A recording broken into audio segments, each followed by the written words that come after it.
What's going on, Lions fans? Welcome to the Pride Detroit YouTube channel, your go-to place for all things Lions related. We're talking news, updates, analysis, and so much more. And Morgan, today we got some breaking news with the NFL trade deadline basically coming and going. The Lions did, in fact, make a trade today, sending a 2025 fifth-round pick and a 2026 sixth-round pick to the Cleveland Browns in exchange for Za'Darius Smith and a 2026 seventh-round pick. You and I were kind of talking about this a little bit yesterday. We were kind of nervous that after recording our video that hey, that news was going to drop last night and we'd have to rush back and do a video. It happens today before the trade deadline. I know I promised that we would basically yell and scream for 2 minutes, but we're going to be a little more composed. We're going to, basically get through this, give our takes on ZaDarius and as well as give our reactions and really kind of talk about what the Lions are getting in this, veteran pass rusher. But first and foremost, Morgan, how about you just give everyone a rundown of what ZaDarius has been able to accomplish so far this season? So yeah, man, he's still a really competitive player, right? That's something Dan Campbell talks about all the time, right? Competing this guy. So been in the league since 2015, originally drafted to Baltimore, and it's just been really good. Got a couple All-Pros sprinkled in, one in 2020, another in 2022, 3 Pro Bowls. So he's an accomplished player. And even this year, Cleveland's defense has seen its ups and downs. I don't know what my light is doing there. But they're still really effective up front. You got Myles Garrett, you had Za'Darius Smith. So he's got 5 sacks, 6 TFLs, and 7 quarterback hits per Pro Football Reference. So yeah, he's going to come in and be an immediate contributor for the Lions, because at this point you just need bodies. I know we talked about it the last video. I feel like we have the last several videos. Mm-hmm.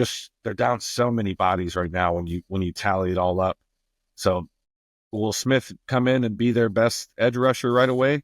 Probably. Josh Pascal might have something to say about that. It's a different style of player. They have some similarities, but yeah, he's going to help immensely because he can do a lot of different things that we're going to get into in terms of where he can line up pre-snap and, what he can do on the field with, his power and his athleticism.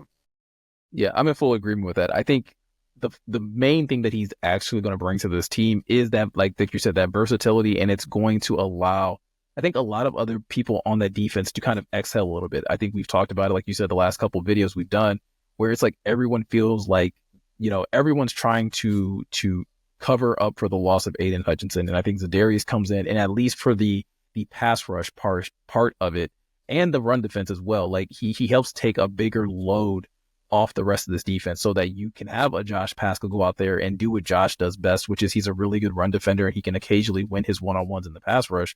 And you allow your interior guys, when you're looking at Aleem, DJ Reader, and when Levi rotates in there, those guys continue to do what they do best, which is just push the pocket from the middle. And you finally have someone that at least so far consistently has been pushing the pocket from the edge. Like you said, ZaDarius has 5 sacks so far on the season. He had 5.5 all of last year. So again, already, on pace, or if not a tick ahead of where he was all of last season.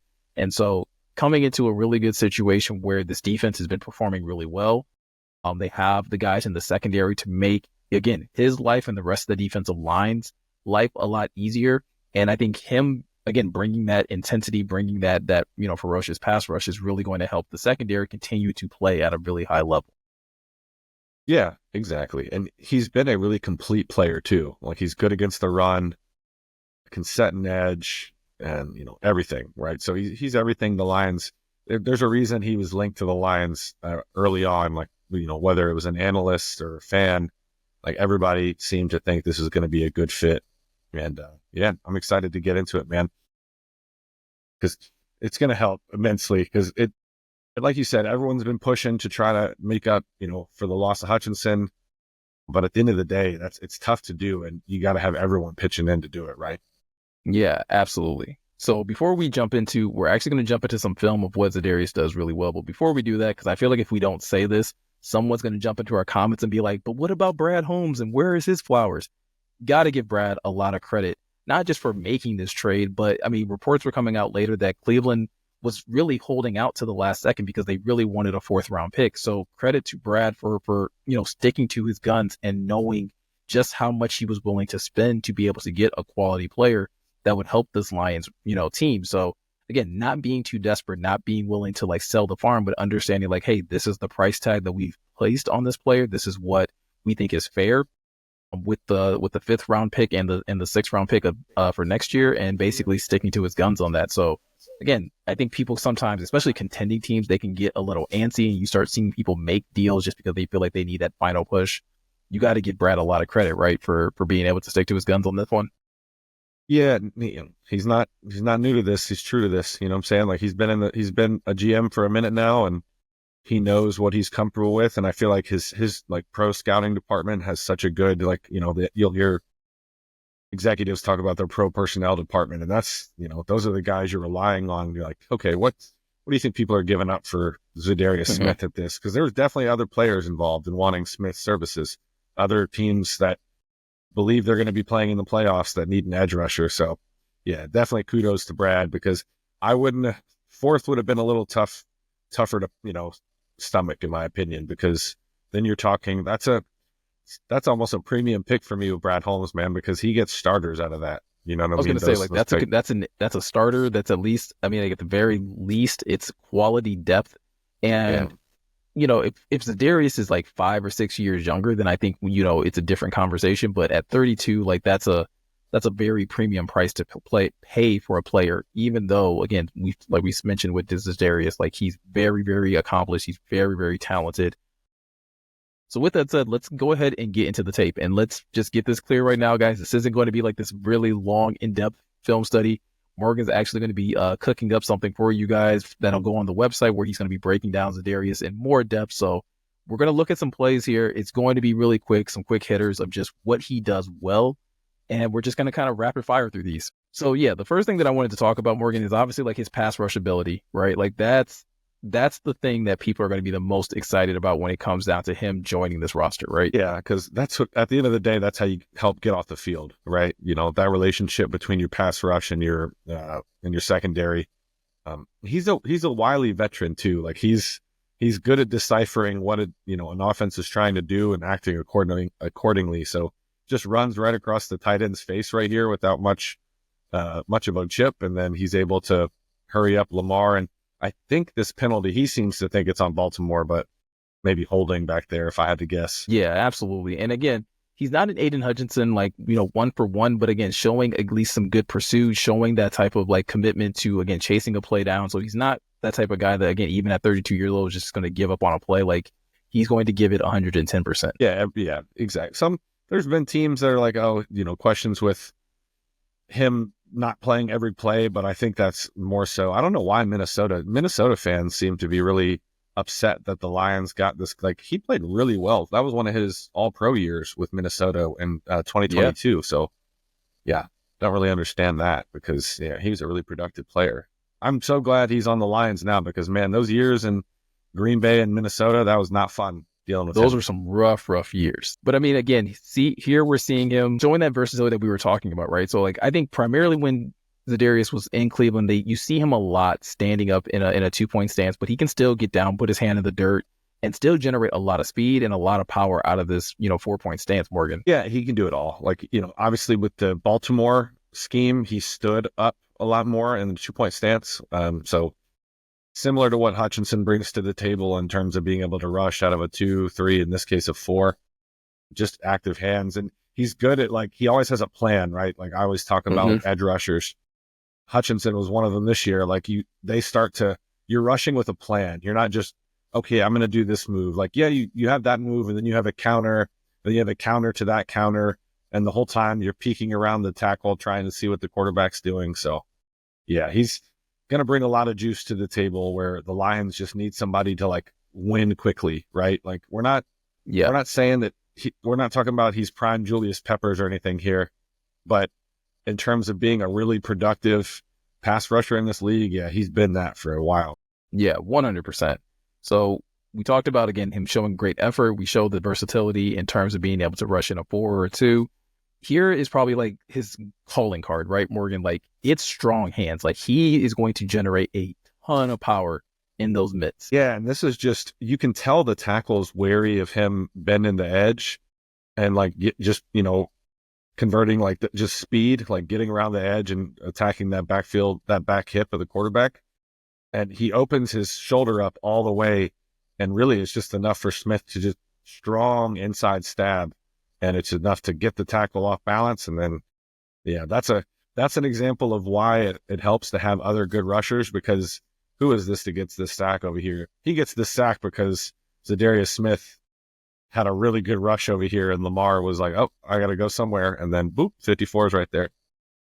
And that's going to be another thing that, again, that we talked about, again, bringing to the table is giving other players an opportunity to get sacks, right? So it's not just like, hey, Aleem has to do it all by himself. You have Za'Darius maybe closing the edge on the outside. It forces the quarterback to either try to step up or roll a certain direction, and you can have your other interior pass rushers, whether that's Aleem, whether that's DJ Reed, or whether that's Levi. If they get Pascal back this week, like, you have other pass rushers that can actually profit off of him being such an effective pass rusher. Yeah, and Aleem is generating a lot of pressures lately. Like when I've been watching the film, he's pushing the pocket, man, and he's getting some quick wins too against some of these guards and centers. So if Aleem's getting those and you get rushes like this from Za'Darius Smith and some other edge rushers like Pascal, they're going to get sacks just off of, like you said, Aleem McNeil's production on the interior. And that's where it really helps to have not just one really good rusher. It's more like a basketball feel. I know people like that. If you've never played on a defensive line, or it's something that it needs to go in unison, and you're going to be more productive. Everyone's going to eat a lot more if you're all rushing correctly, keeping your rush lane integrity, and just giving it all, like 100 miles per hour the whole time. That's what it needs to be, because that's how you end up making plays. And that last play is another really good example of just, again, Za'Darius having strong hands. The play that we're going to look at right here when it gets back to the top is some more versatility, right? So he's not someone that you just have to line up on the outside. You can run stunts with him. You can line him up over guards, almost like as a middle linebacker, and blitz him from there. Like, he is truly, Morgan, in my opinion, exactly what the Lions needed when you're talking about getting a player that can be a little bit more of a veteran chess piece for this defensive line. Yeah, and the Lions run with Aaron Glenn. They run a lot of stunts in games, and this is just excellent. Like, this is how you teach it, right? He kept that thing tight. He bent that shoulder on the inside to get skinny. To, like, watch when they show it back here from this view. Dips that left shoulder, right, and gets underneath that guard. That was a bad rep for that offensive lineman, but yeah, that's exactly how you want to run a game, man. You want to keep it tight like that. He runs right off his teammate's hip, boom, dips that shoulder, and then it's chaos. So good play, though. Lamar almost completing that is stupid. And that's what I was going to say. Like, if this isn't Lamar Jackson, right, like we're seeing probably a sack or probably an interception, like, right, like being able to have this type of player that very, very similar to what Aiden was doing when he was healthy, which is just creating more opportunities for the guys around you. It doesn't necessarily have to be, Za'Darius being the one that's getting the sack, but if he's able to create incompletions, or if he's able to create opportunities for the rest of his team, then again, the defense is still benefit. So Morgan, with this play, I think it goes back to what you were saying earlier about how Za'Darius, being that veteran, can actually like chain pass rush moves together and be able to use that to his advantage to be able to get a sack here on a play like this. Yeah, he's got some thunder in his midst too. We were talking about it before we jumped on. Like, look, he puts those two hands in the chest of the tackle, boom, swats both those hands down, and then works right into an upfield spin. And yeah, that's how you get a bucket, man. That, like, to me, that's like your like wily post player, like just chaining stuff together, like, hitting the little half step, the spin, the up and under. Like, that's a beautiful rep. And that's exactly, it'll be fun for some of these younger players to be around him, because, man, like, everyone can learn from Za'Darius Smith. Like, I know DJ Reader's a veteran too, but being a nose tackle is a little more niche. You know what I mean? Like, he can teach you some things, but Za'Darius Smith can teach you, like, oh yeah, you playing at the 3 tech, the 5, closed end, standing up. I can show you. So I'm excited for him to be around some of those younger edge rushers too. Be a good influence.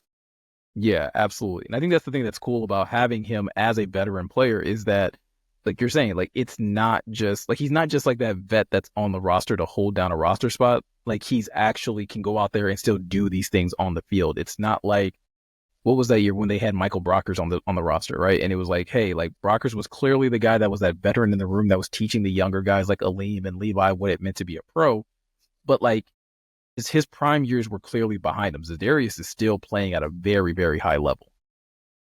Yeah, exactly. Still a very like productive player, and I think he will be for a couple more. Like he's one of those athletes where he can probably play well into his like mid-30s and still, collect a nice paycheck every year. Yeah, absolutely. And so the plays that we looked at primarily just focused on him as a pass rusher, which again, I think that's the thing that a lot of Lions fans are most excited to have him on this roster for is like, hey, we finally have a guy that on third and long in those types of situations, we have a guy that we feel like can win a one-on-one and get to the quarterback. But this is a guy that you're also still going to have on the field on first and second downs as well, because he's still very, very good at defending the run, like you mentioned earlier. And some of the plays like that we're going to look at here really kind of put that on display. Yeah, and he's 100% a three-down player, and that's something that's important to Aaron Glenn and Dan Campbell and the rest of this coaching staff, right? Like, do I think he's going to come in and play like 85, 90% of the snaps like Hutchinson was doing? No, just because Hutchinson's a pretty crazy caliber of athlete when it comes to his conditioning and just, being kind of a freak in that regard. Mm-hmm. But I do think Smith's going to probably end up being probably the guy who gets the most snaps on the defensive line, along with Aleem McNeil, in my opinion, and probably Paschal and those guys. But yeah, because he's a three-down player. You see it here. Takes a good angle, working as the edge defender. And this is tough too. Like when you're playing against Baltimore, you have to be really sound in how you're approaching the run, because Lamar can keep that thing and then you're in trouble. So yeah, I know you mentioned he looked really good against Baltimore on tape. And you see it here, right? Yeah, I mean, another really good rep here. Again, just beating the tight end across the face and just, again, showing great athleticism, showing great quickness at the point of attack. Like, these are the things like you're saying. You're still going to want him on the field on first, second down. Is he probably going to need a blow a little bit more than Hutch does? Yes, but that's why they still have those other depth pieces that you can still have out there so that ZaDarius can have a couple plays off. And whether it's Paschal or Levi playing a big end or Isaiah Thomas coming in for a couple reps, like that can still happen. But at least when he's fresh and he's ready to go back out there, that this is the type of play that, he's capable of making. Yeah, and this is a nice combination of him being a freak athlete and then being a veteran and have been around the block, right? Because Baltimore is in 13 personnel, so they got two inline tight ends over there on his side. And you can see it better from the next angle, but he's taken some steps towards the center, just little steps, and you can see his eyes where they're at, right? So you have the play side motion with Isaiah Likely, and it just seems like he knew where this was going because he immediately, he's cheating, shoots the gap, and just makes a play. This is a drive killer. You get somebody behind the sticks like the Lions have been doing lately, and you increase your likelihood of getting off the field. So Morgan, we've shown, like, again, him having that quickness to be able to beat a tight end across the face and be able to make a play in the backfield. We've looked and saw him being able to get on the edge in the event that they try to do a pop pass to a receiver, and he's able to, again, show great intensity, being able to show commitment to, again, chasing a play down. If you get him in a matchup where he has to deal with a mobile quarterback like the Lions have to do this week with a CJ Stroud, or in a couple weeks when they have to look at Josh Allen, he's able to play those types of fits really well, as in addition to those other things as well. Yeah, and he's just a vet, right? Like, you got to stay as deep as that upfield shoulder. Like, you don't want to get too deep because that's when Lamar is going to hurt you, right? And you can tell Jim Schwartz, too, is Cleveland's defensive coordinator. That man does coach defensive line well. I give that man credit. But yeah, this is a good play because you got to stay sound.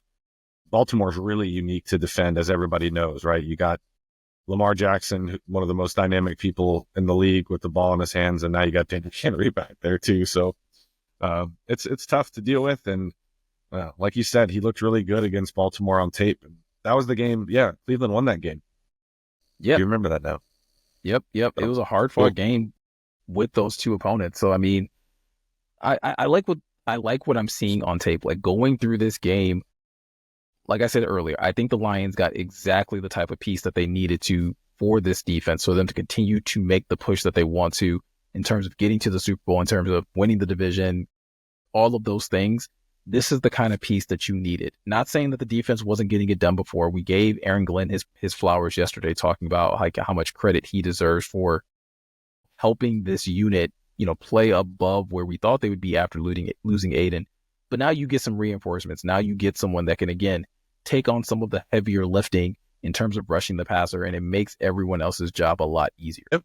Yeah, it's just like you talked about earlier, you mentioned it. It's like taking something off everyone's plate. You know what I mean? You're not asking so much. Like Al-Quadin Muhammad showed me some good things, like since he's played these last couple weeks. There's been some nice, there's been moments, but obviously taking a little bit of snaps away from them and giving it to a trusted veteran just helps everybody. Hopefully you're not playing. Aleem's been playing a lot too, and he's a 3 tech. Like that's a 300 and bless you, 310, 315, 315 pounder playing. I think he played like 54 snaps last game. Yeah, that's a lot, man. So just taking a little something off everybody's plate makes it a little easier, and hopefully just makes the defense better as a whole, like you said. Yeah. So at this point in time, like we said, the trade is official. He's a part of the Detroit Lions. Dan Campbell's already, talked about what he's going to bring to this team. And now it's just a matter of, is he going to be ready to play Sunday night against the Texans? I think maybe not playing on first and second down like we're talking, but I think it would not surprise me to at least see him on a lot of these third down packages, and at least, again, making his job very simple is like, hey, we're going to throw you out here on third down, or even a second and long situation, and ask you to get off the quarterback, right? We're not going to expect you to understand and digest our entire playbook. We're going to give you a couple set of plays.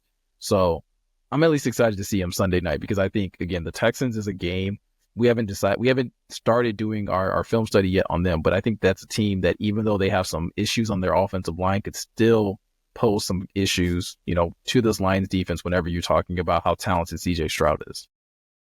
Yeah, I'm excited to get into that too, because the Texans are kind of an interesting team right now for a lot of reasons. But yeah, I'm with you. I could see them giving him like a small package, like, hey, you're in here on, this down and distance, because it is like, I know he's a veteran. He's been in the league since 2015, but it's Tuesday, right? So he's going to be, I assume he'll be in the building all day tomorrow.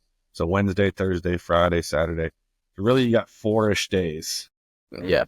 That's a tall task. So I'm with you. I think they could give him 10 or 15 snaps and just, take a little something off somebody's plate. But we could be wrong. They could give him a full course. Who knows? We'll see. I mean, yeah, I'm sure he's going to come in here wanting to play as much as possible. And again, as long as the defense isn't too complex for him to pick up, and again, they give him maybe very simple type of instructions, then again, we can see if he can come out there and make a big, splash on his first week here in Detroit, or, well, they'll be in Houston, but yeah. So, but that's pretty much going to do it for this video, guys. Let us know in the comment section below, what do you think and how are you feeling about the Za'Darius Smith trade? Are you excited about it? Are you disappointed? Did you think the Lions should or were going to trade for someone else? Let us know all that in the comment section below. Also, if you were, like I said, Morgan is going to be dropping a article that's going to have way more in-depth breakdown of some of the stuff that we talked about in this film study, or at least going through what Za'Darius does well. So definitely keep your eyes on the website so that you can, all check that out once it drops. And like always, if you're looking to stay tuned with any of the video content we're doing over here on YouTube, all you have to do is hit that subscribe button, hit that notification bell, and those things will make it a lot easier for you to find our content. So with all that said, I'm Miko, he's Morgan. Thank you guys for taking the time to watch, and we'll catch you guys in the next one.